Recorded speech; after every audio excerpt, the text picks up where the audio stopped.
So, start na tayo ng range test natin. 93% yung battery, 92%. Tapos ang distance natin ay 100 meters. Altitude gawin lang natin ng mga 30. So malapit lang yan dito, 30 meters yung altitude. Yung distance nya 300 meters galing dito sa Children's Park. So yan yung pinag-uusapan dito na sinasabing barko daw. So lapitan natin para makita nyo kung ano yung itsura ng isla ng Tinacos. So dyan sa ibabaw ng isla ng Tinacos, malinis dyan, parang dating may nakatira dito mismo sa gitna sa ibabaw. Tingnan nyo dito sa part na to, para talagang barko siya. So taas natin ng konti, mga 40 meters, gawin na natin 50 meters. Low tide kaya kitang kita yung mga bato dito sa Tinacos.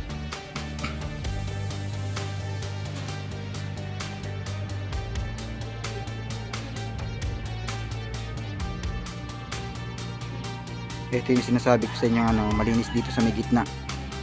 Dati kasi may nakatira dito. Ayan, napakalinis ng gitna. Yun. So yung dati nakatira kasi dito nung mga nakaraang taon, nakausap ko, nag-comment siya dun sa post natin tungkol dito sa isla ng Tinacos. So ito yung pinagtaniman nila sa gitna. Yan ang dati. Gusto ko sanang umakyat dito kaso parang nakakatakot, parang maraming ahas dito. So 58 meters yung altitude, 1067 meters or 1 kilometer yung distance natin galing dito sa may Children's Park. Taas natin ng 80 meters yung altitude kasi masyadong mababa. So yan yung itsura dito ng isla ng Tinacos. So kitang kita yung bato kasi low tide. Ikutan natin. So hanggang sa ngayon hindi ko pa malaman kung talagang barko to pero para sa akin isla, 100% isla. Kasi kung barko to, matagal na tong sira, matagal na tong bumagsak kasi bakal sa bigat ba naman ng mga punong kahoy dyan sa taas. Sigurado kung barko yan, matagal nang sira yan. So dito sa part na to, ayan parang barko nga yung itsura nya na parang yung proa o yung unahan ng barko. So taas natin mga 100 meters para makita natin yung sagad na natin ng 120.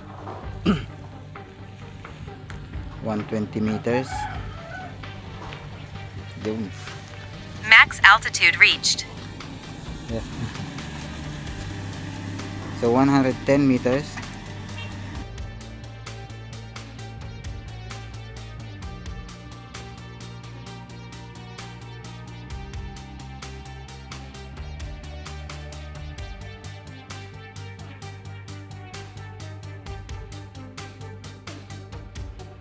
(1,071 meters yung distance natin.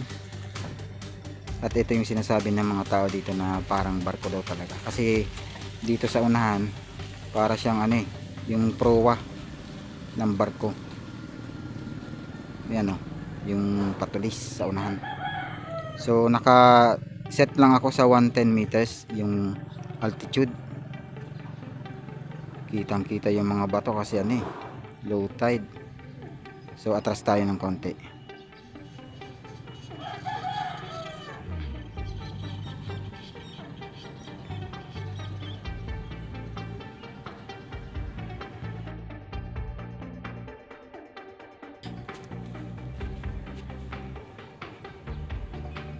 Hanap lang tayo ng angle na mas magandang para makita nyo parang barko.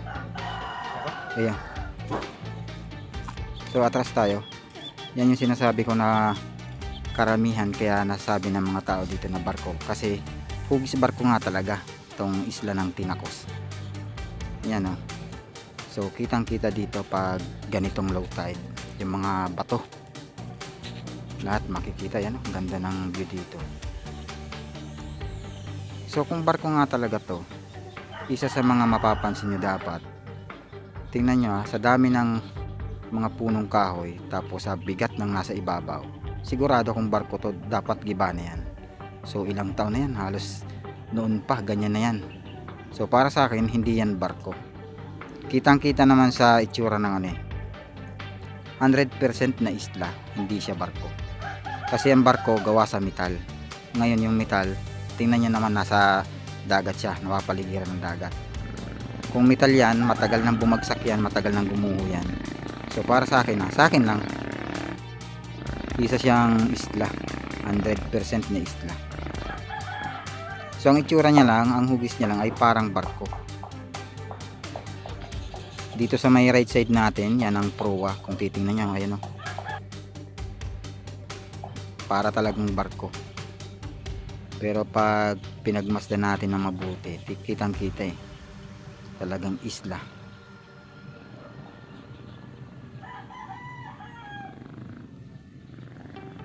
So battery natin ay 73%, distance ay 920 meters, altitude ay 110 meters. So kulay red yung altitude natin kasi yung max altitude na setup ko dito sa drone ay 110 meters.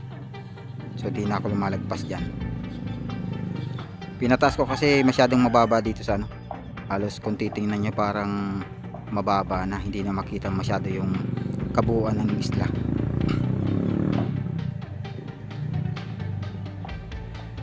Ikutan lang natin tong isla para may idea kayo.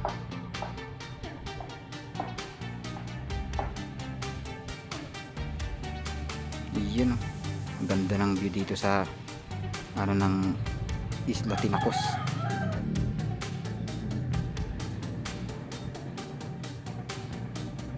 So dito pala sa may right side, mas mababaw pala rito. Ayan, kitang kita yung mga batuhan, maraming mga bato. Nakita nyo na yung 100% na itsura ng ng isla ng Tinacos. So minsan pag may mga oras na dito ko nakikita yung mga mangingisda dito naglilinis ng mga lambat nila. Minsan may mga namimingwit rin dito sa part na to.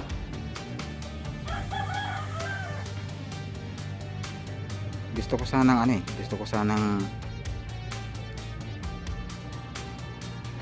umakyat dito kaso masyadong delikado, tapos hindi ko kabisado yung daan. Pero nakita ko na yung dito, yung dinadaanan pataas. So kung makikita nyo yan yung gitna, yung rectangle malinis kasi nung mga nakalipas na taon, halos ilang taon na rin ang lumipas, may nakatira dito. So kaya malinis yung dito sa gitna. Yan yung pinagtaniman nila ng mga gulay dyan sa gitna, kamuting kahoy. Tapos dyan din sila tumayo ng bahay.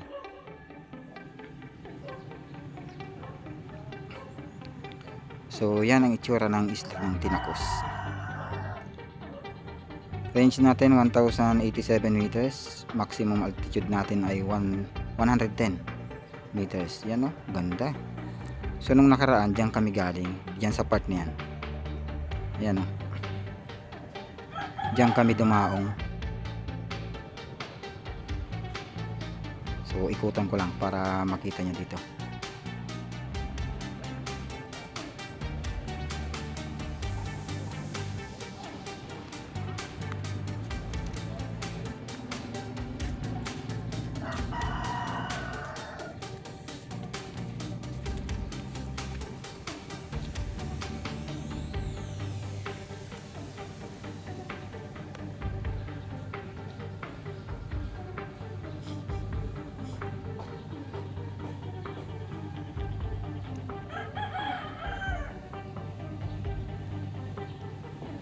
Ikutan natin to.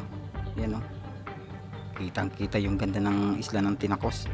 So umagang umaga nandito ako sa may Children's Park kasi matagal ko nang pinaplano na mapuntahan tong isla ng Tinacos. So ngayon na ako nagkaroon ng magandang oras kasi maganda yung panahon.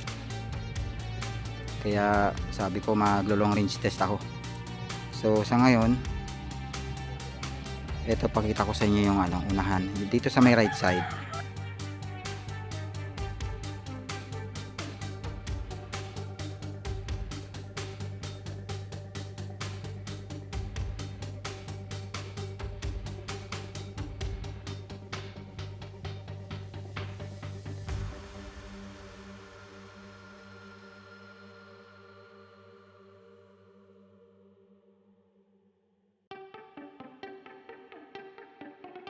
Kasi marami yung nagsasabi na talagang barko daw tong isla na to, pero para sa akin hindi.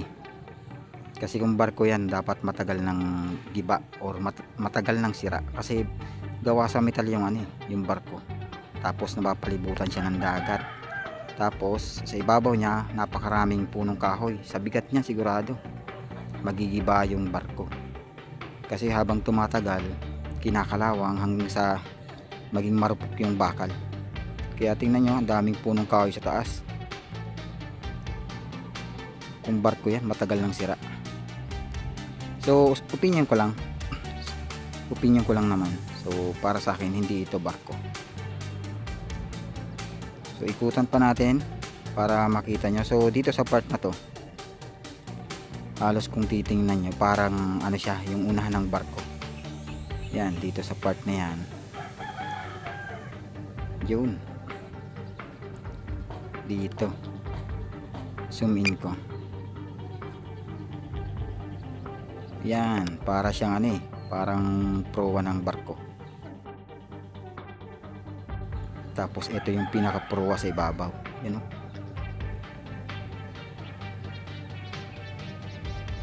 Para talaga hugis barko.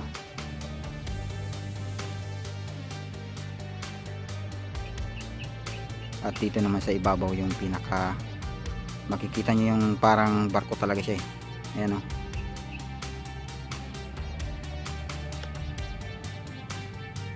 So distance ng isla ng Tinacos galing dito sa may Children's Park ay 1077 meters. Yan yung distance nya base dito sa application ng drone natin. So balik na tayo. So ang lipad natin ay patras para makita nyo ng maganda yung isla ng Tinacos. So ikutan pa natin, mga kalahati lang muna. So 51% yung battery. Yung range natin ay bumabawas kasi paatras na yung lipad ng drone natin. So 930 meters yung distance, 110 yung maximum altitude natin. Yung signal full bars pa rin kasi malapit lang, halos 1 kilometro lang.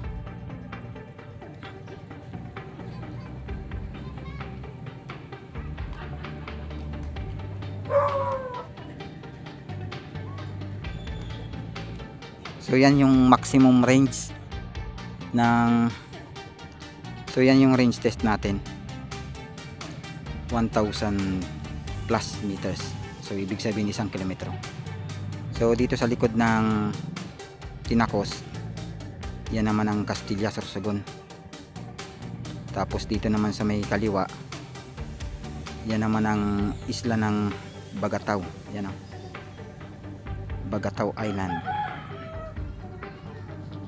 So malapit lang yan dito. Sa susunod na video natin, ang pupuntahan natin ay yung grotto sa taas, ayan o, yung Santa Lourdes. Tapos dito naman makikita naman natin ang pinaka sentro ng Magallanes, Sorsogon. Yan yung pier. Yan yung pier ng Magallanes, Sorsogon. So pabalik na tayo. So harap na tayo ng so yun, umagang umaga napakaganda ng view dito. So yan naman ang Children's Park. So mamayang gabi masisilayan natin yung pailaw dito. Dapat kahapon kaso maulan. Ganyan yung view dito pag umaga dito sa Magallanes, Sorsogon. So kitang kita yung Mount Sarimao. So iharap ko lang sa So dito sa may gitna ng screen natin, yan naman ang Mount Sarimao. So sakop na yan ng Huban. Pabalik na tayo. So ang range natin 230 meters, 110 meters yung altitude, at yung range natin ay 190 meters. So dyan tayo nag take off dito sa may Children's Park. So battery natin ay 42%. So pabalik na tayo.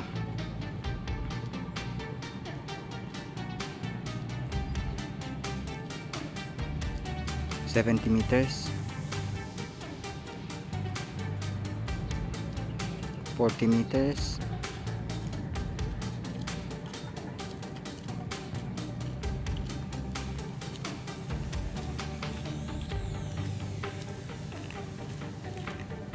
'so yun.